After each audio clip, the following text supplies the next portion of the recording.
Guys, welcome to our YouTube channel, and today we are going to learn how to turn off vanish mode on Instagram. So let's get started. So now in order to turn off vanish mode on Instagram, now to do that, just simply open up your Instagram application, and after opening up your Instagram application, just tap on the chat icon which is on the top right. After tapping on the chat icon, now you just have to select an account that you want to turn off your vanish mode from. So just simply select the account and you will find all your chats. Now I'll just simply show you by turning it on and then turning it off. So now in order to turn it on, what you have to do is just simply swipe up from the top of your screen. Just simply swipe up and that will turn on your vanish mode. Now to turn it off, you just have to simply repeat that process.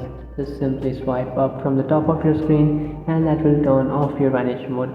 So this is how to turn off vanish mode on Instagram. If you find this video helpful, don't forget to like and subscribe to our channel. If you have any doubts, feel free to comment below. Thanks for watching.